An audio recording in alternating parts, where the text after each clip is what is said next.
दोस्तों मेरा नाम है राहुल जैन। मैं हूं एक SEBI registered research analyst. 3 week पहले मैंने एक वीडियो बनाई थी अपने यूट्यूब चैनल पे। उसमें यह समझाया था कि क्यों गिरते हुए मार्केट में SIPs करना अच्छा होता है। और मेरे हिसाब से 2026 एक बहुत ही बढ़िया ईयर है, बढ़िया साल है। जो लोग अपनी SIPs बढ़ाना चाहते हैं या नई SIPs खोलना चाहते हैं, वो सारा लॉजिक मैंने इस वीडियो में एक्सप्लेन करा था। राइट, मैंने वैल्यूएशंस की बात करी थी, बहुत सारे कॉन्सेप्ट्स की बात करी थी।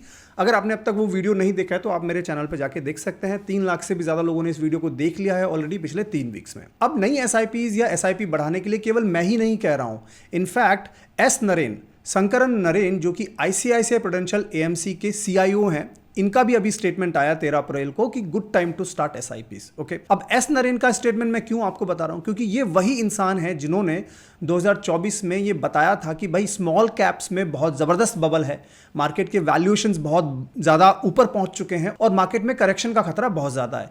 और एक्चुअली वही हुआ। 2025 में अगर हम देखें ना तो स्मॉल कैप 35% तक भी गिरे थे। तो इनका काफी वैल्यूएशंस के ऊपर काफी फोकस रहता है। और ये म्यूचुअल फंड इंडस्ट्री से आते हैं, CIO हैं वहां के, और इन्होंने म्यूचुअल फंड इंडस्ट्री से होते हुए भी ये कहा था कि भाई स्मॉल कैप में वैल्यूएशंस में बबल है, उस वक्त कहा था ये। ठीक है, पॉइंट सिंपल है कि जब इतना बड़ा वेटरन भी आके आपको ये बोल रहा है कि अब वैल्यूएशंस उतने ज्यादा स्ट्रेच्ड नहीं है भारत के मार्केट में और good time to start SIP है, तो ये एक काफी बोल्ड स्टेटमेंट हो जाता है। अगेन मैं नहीं कह रहा कि आप चालू करें SIP कि नहीं करें, टॉपअप करें कि ना करें, ये आपका खुद का डिसीजन होगा। लेकिन आपको ये पता लगेगा धीरे धीरे 2026 में बहुत लोग ये बोलने लगेंगे स्लोली कि SIP करने के लिए 2026 बहुत ही अच्छा साल है, क्योंकि इसमें म्यूचुअल फंड्स बहुत गिरे हुए हैं ऑलरेडी। और अगर आप SIP करते हैं तो आपको ज़्यादा यूनिट्स मिल सकती हैं अगर आप एक लॉन्ग टर्म इन्वेस्टर हैं। देखिए, शॉर्ट टर्म में कुछ भी हो सकता है, मार्केट वापस और भी गिर सकता है, लेकिन यहाँ पर बात हो रही है लॉन्ग टर्म इन्वेस्टमेंट की, मिड टू लॉन्ग टर्म, मतलब 5 साल से ऊपर आपका टाइम होराइजन है। तो ऐसे मार्केट जो सिचुएशंस होते हैं वो अच्छी अपॉर्चुनिटीज देके जाती हैं SIP इन्वेस्टर्स को। राइट नाउ, अब सबसे बड़ा प्रॉब्लम लोगों के सामने ये आता है कि राहुल, अगर हमें नया SIP चालू करना है या टॉपअप करना है तो हमारे पास बहुत सारी चॉइसेस हैं, कहाँ पे SIP करें हम? एक्टिव म्यूचुअल फंड्स हैं, इंडेक्स फंड्स हैं, ETFs भी हैं, तो इनमें से कैसे चूज करें? मैं आपको ना लाइव एग्जांपल दिखाना चाहता हूं आज। मान लीजिए आप मिड कैप स्पेस में SIP करना चाहते हैं। ठीक है, आप मिड कैप स्पेस में SIP करना चाहते हैं तो आप एक्टिव म्यूचुअल फंड भी है, इंडेक्स म्यूचुअल फंड भी है और ETF भी है। तीनों का मैं आपको कंपैरिजन लाइव दिखाऊंगा, आपको उनके एक्सपेंस रेशियोज क्या हैं, उनमें कितने ट्रांजैक्शन चार्जेस लगते हैं, SIPs कैसे करते हैं, मैं आपको स्टेप बाय स्टेप प्रोसेस भी दिखाने वाला हूं। वीडियो बहुत ही इंटरेस्टिंग होने वाला है। ऐसा कंटेंट शायद आपको YouTube पे ना मिले इतनी इन डेप्थ में और लाइव एग्जांपल के साथ। तो अगर आप मेरे चैनल पे नए हैं तो इस वीडियो को लाइक करके चैनल को सब्सक्राइब कर लीजिएगा और एक कॉमेंट्स में थैंक यू लिख दीजिएगा। मेरे और मेरे टीम के लिए काफी मोटिवेशन हो जाता है। अब चलते हैं, अब मैं आपको बताता हूं तीनों में क्या डिफरेंस है और लाइव एग्जाम्पल देता हूं। तो देखिए, मेरे स्क्रीन पे मैंने एग्जांपल लिया है Nippon India growth mid cap mutual fund का। ठीक है, ये एग्जांपल है, कोई रिकमेंडेशन नहीं है, ये है एक एक्टिव म्यूचुअल फंड। ओके, दूसरा एग्जांपल मैंने लिया है सेम ही AMC का, निप्पॉन का ही, Nippon India Nifty mid cap 150 index fund. ये है इंडेक्स फंड। ओके, सेम ही AMC का, जिससे कि अपन लाइक फॉर लाइक कंपैरिजन कर पाए। ओके, और तीसरा एग्जांपल मैं यहां लेने जा रहा हूं, तीसरा एग्जांपल है निप्पॉन इंडिया का ही ETF है, जो निफ्टी मिड कैप 150 ETF जिसको हम कहते हैं। ठीक है, तीनों मैंने एक ही AMC के लिए हैं, तीनों मैंने मिड कैप स्पेस से लिए हैं। तीनों में फर्क क्या है? पहला वाला जो है एक्टिव म्यूचुअल फंड, दूसरा पैसिव म्यूचुअल फंड या इंडेक्स म्यूचुअल फंड, और तीसरा है ETF। तीनों के पहले रिटर्न्स कंपेयर कर लेते हैं। तीनों में डिफरेंस क्या है वो भी मैं आपको बहुत ही इजी लैंग्वेज में समझाऊंगा डेटा के साथ। तो सबसे पहले अगर हम इनके रिटर्न्स कंपेयर करें, लास्ट 5 साल में कितने रिटर्न्स आए हैं Nippon India growth mid cap active mutual fund के? ईयरली रिटर्न्स 22% के आसपास। ठीक है, स्क्रीन पे आप देख सकते हैं। इंडेक्स फंड के क्या रिटर्न्स आए? 18.44%। आप स्क्रीन पे देख सकते हैं, सेम पीरियड 5 साल का। ये ईयरली रिटर्न्स हैं बाय द वे। ओके, और उसके बाद ETF अगर हम देखें तो ETF के 5 साल के रिटर्न कितना है? 18.72। तो इस डेटा को देख के आप क्या समझोगे? ये पता लगाओगे कि भाई एक्टिव म्यूचुअल फंड में ज्यादा है, उसके बाद ETF में ज्यादा है 18.72, और उसके बाद इंडेक्स म्यूचुअल फंड में ज्यादा आए हैं। ठीक है, लेकिन क्या मैं इसको जनरलाइज कर सकता हूं? क्या मैं कह सकता हूं कि ऐसा हमेशा ही होता है? बिल्कुल नहीं होता है। मैं इनफैक्ट आपको ना एक डेटा पॉइंट दिखाना चाहता हूं। ये एक स्टडी करी है। ये स्टडी क्या बताती है, आप यहां पर थोड़ा सा फोकस करें, थोड़ा सा फोकस करें यहां पर। देखिए, यहां पर अगर मैं पिछले 10 साल की बात करूं तो ये पर्पल बार्स आपको दिखाई दे रहे हैं। ठीक है, अगर मैं लार्ज कैप कैटेगरी की बात करूं तो तकरीबन 60-70% के आसपास के active mutual fund index mutual fund को बीट नहीं करते हैं। कितने करते हैं? 30% करते हैं तकरीबन। 10 साल के बेसिस पे बात कर रहा हूं मैं, ठीक है। ELSS म्यूचुअल फंड में और भी हालत बेकार है। 80% से ज्यादा, पर्पल बार देखिए आप, 80% से ज्यादा active mutual fund underperform करते हैं। मिड कैप और स्मॉल कैप्स में आप देखिए तकरीबन ऑलमोस्ट 80%, अगर 10 ईयर की बात करूं तो 80% active mutual fund underperform करते हैं, मतलब कम रिटर्न देते हैं, और जो पैसिव हैं वो ज्यादा परफॉर्म करते हैं। लेकिन देयर आर स्टिल 20%, राइट? ऐसे 20% म्यूचुअल फंड्स हैं जो इंडेक्स फंड से बेटर परफॉर्म करते हैं, और उनमें से एक एग्जांपल मैंने आपको निपॉन का यहां पर दिया, पिछले 5 साल के रिटर्न की अगर मैं बात करूं तो इससे क्या कंक्लूजन निकला? इससे यह कंक्लूजन निकला कि एक्टिव म्यूचुअल फंड्स डिपेंड करेगा कि उसका म्यूचुअल फंड मैनेजर कौन है, उसकी AMC कौन है। तो अगर आप SIP करने की सोच रहे हैं मिड कैप स्पेस में, और अगर आप जानते हैं कि भाई मैं अच्छा म्यूचुअल फंड सेलेक्ट कर सकता हूं, एक्टिव अच्छा म्यूचुअल फंड सेलेक्ट कर सकता हूं, तो डेफिनेटली एक्टिव म्यूचुअल फंड एक चॉइस बनती है। लेकिन अगर आपको कॉन्फिडेंस नहीं है कि म्यूचुअल फंड कैसे सेलेक्ट करना है, तो उस केस में you are taking a risk कि भाई आपका म्यूचुअल फंड मतलब आप अच्छा चूज कर पाओगे कि नहीं कर पाओगे, ठीक है। मैंने अपने YouTube चैनल पे एक वीडियो बनाया था अच्छे म्यूचुअल फंड्स के नाम से, ये अभी भी वहां पर है चैनल पे, आप इसको जाके देखें कि क्या क्या क्राइटेरिया होते हैं म्यूचुअल फंड्स को सेलेक्ट करने के, ठीक है। थोड़ी आपको एजुकेशन मिलेगी। तो ये समझ में आ गया कि अगर आप अच्छे म्यूचुअल फंड सेलेक्ट कर सकते हैं तो चांस है कि आप अच्छे रिटर्न्स जनरेट कर पाएं as compare to index mutual fund, ठीक है। अब लेकिन इनमें फर्क क्या है और ऐसा क्या है कि इसने अच्छे रिटर्न्स दिए हैं पिछले 5 साल में, और ये जरूरी नहीं कि पिछले 5 साल में दिए हैं तो आगे भी देगा, ऐसा बिल्कुल जरूरी नहीं है। लेकिन मैं आपको बेसिक डिफरेंस बता देता हूं। अगर इसके आप नीचे आएंगे तो आपको क्या दिखेगा, यहां पर इनके कंपनीज दिखाई देंगे, कौन कौन सी कंपनीज इस म्यूचुअल फंड मैनेजर ने सेलेक्ट करके रखी हुई है अभी, ठीक है। फॉर एग्जाम्पल BSE है, फोर्टिस है, फेडरल बैंक है, एटसेट्रा। अब देखिए अगर मैं आपको इसका इंडेक्स दिखाता हूं, तो इसका इंडेक्स खोलता हूं मैं, ये है निफ्टी मिड कैप 150 इंडेक्स। अगर इसके नीचे आएंगे तो आपको पता लगेगा सबसे नंबर 1 स्टॉक कौन सा है, BSE, दूसरा कौन सा, हीरो मोटोकॉर्प, राइट, 1.90%। बट यहां तो हीरो मोटोकॉर्प है ही नहीं कहीं। तो इसका मतलब क्या है कि एक्टिव म्यूचुअल फंड में म्यूचुअल फंड मैनेजर डिसाइड कर सकता है कि मुझे कौन से स्टॉक्स रखने हैं अपने पोर्टफोलियो में, as long as they are mid cap mutual funds, largely mid cap mutual funds. मतलब 80%, 70% जो भी उनका क्राइटेरिया है सभी का, अब मुझे एग्जैक्टली याद नहीं है, लेकिन वो ज्यादातर जो स्टॉक सेलेक्ट करेंगे मिड कैप स्पेस से ही करेंगे, मतलब स्टॉक नंबर 101 से 250, ठीक है, वहां चूज करेंगे। तो वो रिटर्न ज्यादा भी दे सकते हैं, कम भी दे सकते हैं। और अगर आपको ये चलता है कि आपको एक्टिव म्यूचुअल फंड सेलेक्ट कर सकते हो तो आप वो कर सकते हो। SIP करना बहुत सिंपल है, SIP बटन पे प्रेस करो डीमैट अकाउंट के थ्रू, और यहाँ पर इनिशियल इन्वेस्टमेंट कितना है, इंस्टॉलमेंट अमाउंट क्या है, आपकी फ्रीक्वेंसी क्या है, ठीक है। आप डेली भी SIPs कर सकते हो, इसमें यह फायदा होता है म्यूचुअल फंड्स में, डेली भी कर सकते हो, डेली है, वीकली है, 15 डेज है, मंथली है, क्वार्टरली है, आप कर सकते हो। आप टॉपअप भी यहाँ पर डिसाइड कर सकते हो, इंक्रीमेंट कितना करना है आपको, ठीक है। ऑटोमेटिक स्टेपअप भी कर सकते हो कि भाई हर साल मेरा इतने से बढ़ा दो, 5% से बढ़ा दो, 10% से बढ़ा दो। तो बहुत सिंपल है SIP करना, ठीक है। मैं उसकी डिटेल्स में नहीं जा रहा एग्जैक्टली आप कैसे बटन बाय बटन कैसे प्रेस करोगे, लेकिन बहुत ही ईजी है, ठीक है। अब आता है दूसरा index mutual fund. Index mutual fund में क्या फर्क है, इसने रिटर्न कम क्यों दिए? तो यहां पर आप स्टॉक्स देखिए, BSE 2.93, फेडरल बैंक है, हीरो मोटोकॉर्प है, ठीक है। अब ये क्या इंडेक्स के जैसे ही हैं? हाँ, मोर और लेस इंडेक्स के जैसे ही होते हैं, थोड़ा बहुत फर्क होता है। तो मैं अगर इंडेक्स आपको दिखाऊं यहां पर, तो देखिए हीरो मोटोकॉर्प और फेडरल बैंक दोनों यहां पर हैं, थोड़ा सा एलोकेशन में फर्क है, वेटेज में फर्क है, इसी को हम कहते हैं ट्रैकिंग एरर, ठीक है। एग्जैक्टली वो उतनी वेटेज नहीं ला पाता, इसी को कहते हैं ट्रैकिंग एरर, ठीक है। बट मोटा मोटा ये केवल इंडेक्स को फॉलो करेगा, ठीक है। इंडेक्स को फॉलो करेगा तो इसके रिटर्न्स कम भी हो सकते हैं, ज्यादा भी हो सकते हैं, लेकिन हाँ, इनका एक्सपेंस रेशियो काफी कम होता है। देखिए अभी इसका एक्सपेंस रेशियो कितना है, 0.3%, ठीक है, और एक्टिव का कितना था, 0.72%।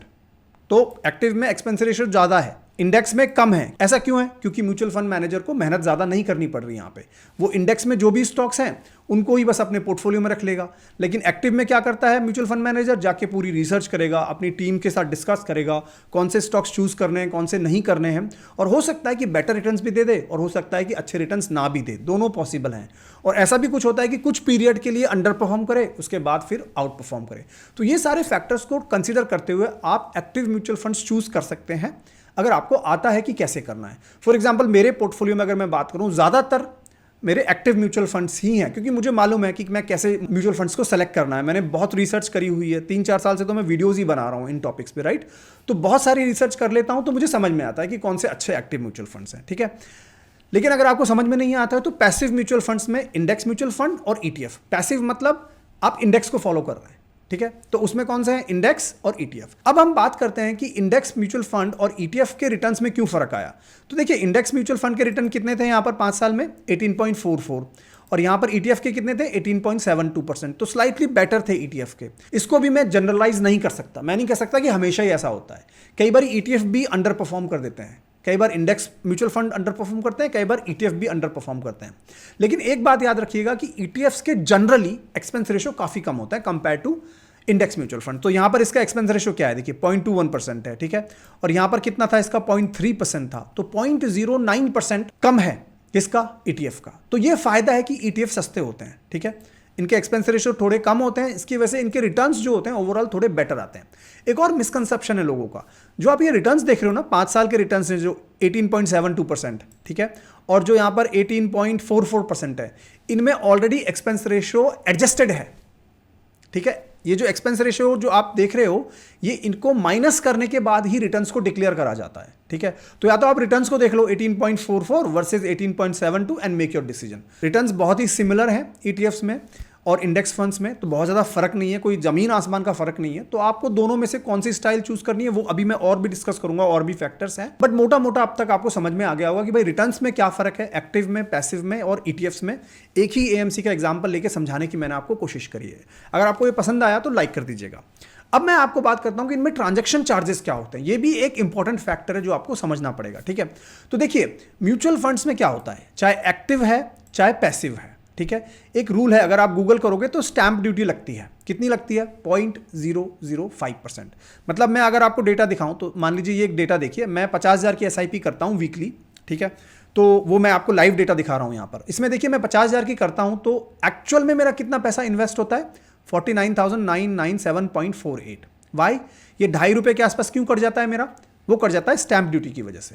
0.005% की स्टैंप ड्यूटी लग जाती है, ठीक है, निवेश करने से पहले ही, ठीक है। ये स्टैंप ड्यूटी गवर्नमेंट को जाती है, इसमें ना ही कोई ब्रोकर का कोई रोल है, ना ही कोई और रोल है, ठीक है। ये क्लियर है यहां तक। 0.005% है, ये एक्टिव और पैसिव दोनों में सेम ही लगता है, ठीक है।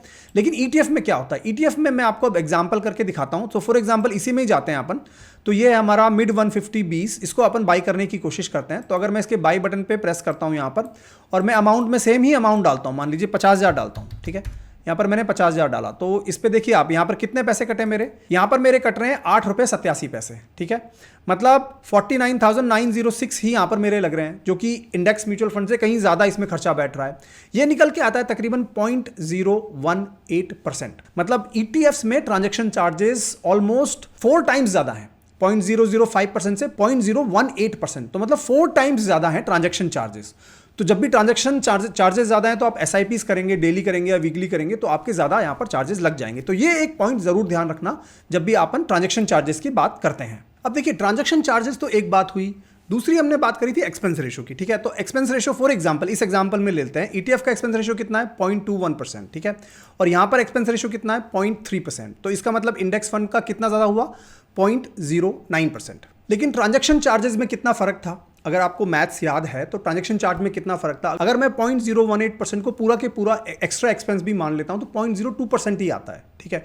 तो अगर आपके ETF और इंडेक्स म्यूचुअल फंड के एक्सपेंस रेशियो में 0.02% से ज्यादा का डिफरेंस है तो ETFs ओवरऑल आपके लिए सस्ते पड़ेंगे। ये इसका कंक्लूजन निकलता है, ठीक है। इंडेक्स फंड और ETFs में ETFs सस्ते पड़ेंगे। और जनरली ज्यादातर ETF जो होते हैं, चाहे वो कोई भी निफ्टी 50 का भी ले लीजिएगा, उनके एक्सपेंस रेशियो और इंडेक्स के एक्सपेंस रेशियो में 0.02% से ज्यादा फर्क होता ही है। जनरली बोल रहा हूं मैं, 90% टाइम्स में होता ही है। तो जनरली मेरे हिसाब से ETFs सस्ते पड़ते हैं ट्रांजैक्शन चार्जेस के हिसाब से। लेकिन बहुत सारे लोगों को ETFs में SIP करना आता नहीं है, तो मैं आपको क्विकली दिखाऊंगा कि आप ETFs में SIP कैसे कर सकते हैं।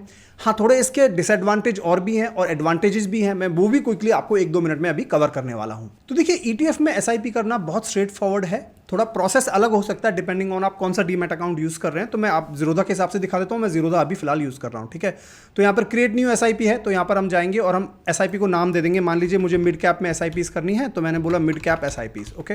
सबसे पहली चीज मुझे यहाँ पे बास्केट क्रिएट करनी पड़ेगी, क्योंकि मैं बहुत सारे ETFs को लेके भी एक बास्केट बना के SIP चालू कर सकता हूँ, ठीक है। मान लीजिए मैंने यहाँ पर कहा कि मुझे मिड कैप की बास्केट बनानी है, तो मैंने मिड कैप बास्केट यहाँ पर क्रिएट करने के लिए ऑप्शन आया। अब मुझे यहाँ पर जाके वो ETF चूज करना है। तो मान लीजिए मैंने mid cap let's say mid 150 जो मैंने अभी निपॉन वाला चूज किया था, कोई रिकमेंडेशन नहीं है यहाँ पर, लेकिन फिर भी let's say type this out, मैं ये सेलेक्ट कर लूंगा यहाँ पर। अब यहाँ पर बोलेगा कि इसको आपको ऐड करना है, yes I will just add it, ठीक है। तो यहाँ पर देखिए 1 यूनिट इसकी ऐड हो गई, ठीक है। अब उसके बाद मैं क्या करूंगा, इसको एग्जीक्यूट नहीं करूंगा, यहाँ पे मैं इसको क्लोज कर दूंगा। ये मतलब बास्केट में ऐड हुआ है अभी, ठीक है। अब इस बास्केट को मैं सेलेक्ट कर लूंगा इस एसआईपी के अंदर। ये प्रोसेस अलग हो सकता है, आप ग्रो पे जाओगे आपको हो सकता है बिल्कुल अलग प्रोसेस मिले, वहां पे हो सकता है बास्केट का कॉन्सेप्ट ही ना हो। एंजल वन पे जाओगे हो सकता है उनका बिल्कुल ही अलग हो, ठीक है। प्रोसेस आप फिगर आउट कर सकते हो, ट्यूटोरियल देख सकते हो यूट्यूब पे, that's not a big deal at all, ठीक है। अब यहाँ पर ये होने के बाद आप डेट चूज करोगे कि कौन सी डेट को आपको एसआईपी एग्जीक्यूट करनी है। आप डेट कोई भी चूज कर सकते हो, डेट से कोई ज़्यादा फर्क पड़ता नहीं है। मैं ये कहूँगा जब भी आपकी सैलरी आए उसके 2 दिन बाद की एसआईपी आप सेट कर लो, जिससे कि आप वो पैसा उड़ाओ नहीं, बस वो एक फैक्टर ध्यान में रख लो, ठीक है। आप यहाँ पे टाइम चूज करोगे कि कौन से टाइम पे आपका ये ऑर्डर एग्जीक्यूट होगा। ये करके सिंपली आपको बस क्रिएट करना है, ठीक है। और आपकी एसआईपी मतलब उस दिन पे 6th, अगर आपने मंथली करी है मान लीजिए तो मंथली का ही ऑप्शन आ रहा है यहाँ पे। बहुत सारे डीमैट अकाउंट्स में वीकली का भी ऑप्शन मिल जाएगा, ठीक है। ये आपके demat account to demat account differ करेगा, ओके। बट आप यहाँ पर फॉर एग्जांपल 6th को मैं करता हूँ तो नेक्स्ट जो 6th में होगी फॉर एग्जांपल 12:30 पे ये एसआईपी एग्जीक्यूट हो जाएगी, ठीक है। इस तरह से आप एसआईपी जाके कर सकते हैं, स्ट्रेट फॉरवर्ड प्रोसेस है, इसमें कोई दिक्कत नहीं है। लेकिन आप यहाँ पर डिफरेंस समझिए, अब होगा क्या यहाँ पर, देखिए यहाँ पर क्या होगा, during the day, during the market hours जो भी प्राइस उस ईटीएफ की होगी उस प्राइस पे जाके आपको वो एसआईपी एग्जीक्यूट हो जाएगी। जबकि म्यूचुअल फंड्स और इनमें क्या होता है, म्यूचुअल फंड्स का मैं एग्जांपल दिखाऊं, ठीक है। यहाँ पर आपको करंट एनएवी दिखाई दे रही है 4063.67, ये यस्टरडे मतलब नाइट की जो क्लोजिंग प्राइस थी वो दिखाई दे रही है आपको पिछले दिन की, ठीक है। तो फर्क क्या है यहाँ पर, ईटीएफ्स में जब आप एसआईपी कर रहे हो तो जो प्राइस होगी आपकी वो ड्यूरिंग द मार्केट आवर्स जो फ्लक्चुएटिंग वाली प्राइस होगी वो मिलेगी। और जो इंडेक्स फंड्स होते हैं इनमें क्या होता है कि जो end of the day NAV मिलती है, जैसे कि यहाँ पर आपको दिखाई दे रही है मेरे स्क्रीन पे, वो आपको मिलेगी। अब दोनों में कोई बहुत बड़ा फर्क नहीं होता है, बस ये कि ईटीएफ्स में फ्लक्चुएशंस बहुत ज़्यादा होते हैं ड्यूरिंग द डे। तो जब भी मार्केट बहुत ज़्यादा वॉलेटाइल होता है तो अगर आप अच्छी प्राइस कैच कर सकते हो तो वो आपके फेवर में रहेगा, नहीं कर पाए तो नहीं कर पाओगे। देखिए मेन यहाँ पर फर्क ईटीएफ और इंडेक्स फंड्स का जो आता है ना वो इसलिए आता है कि अगर आपको ये सब चीज़ें समझ में नहीं आती हैं, ईटीएफ्स आपको कॉम्प्लिकेटेड लगते हैं, तो आप इंडेक्स फ्यूचर फंड्स में ही करिए एसआईपी। सिंपल रखिए अपनी इन्वेस्टिंग, ज़्यादा डिटेल में मत जाइए। हम लोग जो मार्केट में घुसे रहते हैं हमें ये सब बहुत इजी लगता है, बहुत लोग को इजी नहीं लगता है, ठीक है। तो अगर आपको इजी नहीं लगता है तो अपना इंडेक्स म्यूचुअल फंड बेटर है। 0.20% का अगर रिटर्न का फर्क आता भी है तो कोई आसमान नहीं गिर जाएगा मेरे हिसाब से, ठीक है। हाँ अगर आप सीख सकते हो तो ज़रूर सीखिए, मैं आपको सीखने से डिस्करेज नहीं कर रहा।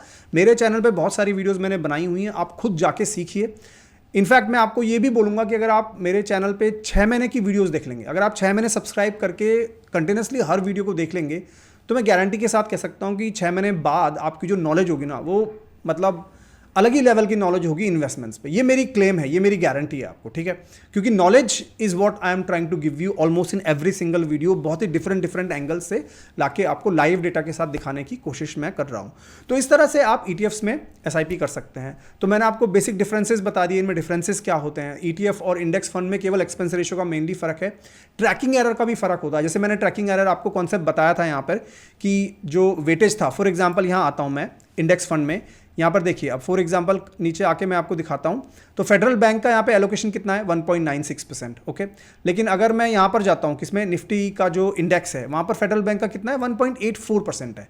तो ये कभी एग्जैक्टली वेट्स मैच नहीं करते और इसी को कहते हैं ट्रैकिंग एरर। ये ईटीएफ्स में भी आती है, इंडेक्स फंड्स में भी आती है, ऑफकोर्स आती है, सभी में आती है, ठीक है। तो अब कंक्लूजन क्या है इसका कि कहाँ इन्वेस्ट करना है, तो मैं आपको सिंपल कुछ फ्रेमवर्क दे देता हूँ। अगर आप अच्छे म्यूचुअल फंड सेलेक्ट कर सकते हैं तो आप एक्टिव म्यूचुअल फंड्स में एसआईपी कर सकते हैं। हाँ 100% मत करना, इंडेक्स म्यूचुअल फंड्स का फ्लेवर जरूर रखना, because you do not know कि आपका म्यूचुअल फंड मैनेजर अच्छा परफॉर्म करेगा कि नहीं करेगा। एंड कुछ म्यूचुअल फंड्स ऐसे होते हैं जहाँ पे आपको इंडेक्स ही ऑप्शन है, जैसे अभी स्मार्ट बेटा के जो चल रहे हैं, वैल्यू है, मोमेंटम है, ठीक है, उन सब में इंडेक्स ही आपके पास ऑप्शन है और कोई ऑप्शन है ही नहीं आपके पास, ठीक है। तो अच्छे म्यूचुअल फंड सेलेक्ट कर सकते हो जैसे, तो आप एक्टिव में जाइए। अगर आपको ईटीएफ समझ में नहीं आता है तो इंडेक्स म्यूचुअल फंड में जाइए, ठीक है। और अगर आप सीख सकते हो तो ईटीएफ सीखिए, क्योंकि ईटीएफ्स का एक और बड़ा फायदा है। मान लीजिए आपने एसआईपीस करी ईटीएफ्स में, ठीक है, और उसके बाद आप करते गए, 3 साल हो गए, 4 साल हो गए, ठीक है, उसके बाद आपको पैसे निकालने हैं तो आप ड्यूरिंग द मार्केट आवर्स कभी भी निकाल सकते हो। और मान लीजिए किसी दिन मार्केट में बहुत बड़ा कोई क्रैश हो रहा है ड्यूरिंग द मार्केट आवर्स, कोई बहुत बड़ी इवेंट हो गई, कोई ब्लैक स्वॉन इवेंट्स जो कहते हैं, ऐसा कुछ बड़ा हो गया, तो ईटीएफ्स की एक खास बात होती है कि आप तुरंत एग्जिट करके निकल सकते हो।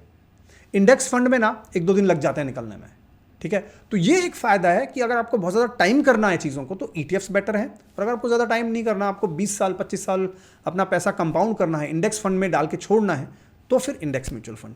तो मैंने आपको फ्लेवर्स दिए हैं और ये डिफरेंसेस भी हो सकते हैं, और एग्जांपल्स में ये हो सकता है कि इंडेक्स ने अच्छा परफॉर्म करा है बजाय एक्टिव के, ये भी हो सकता है कि इंडेक्स ने अच्छा परफॉर्म करा है ईटीएफ के, ऐसे भी एग्जांपल्स होते हैं।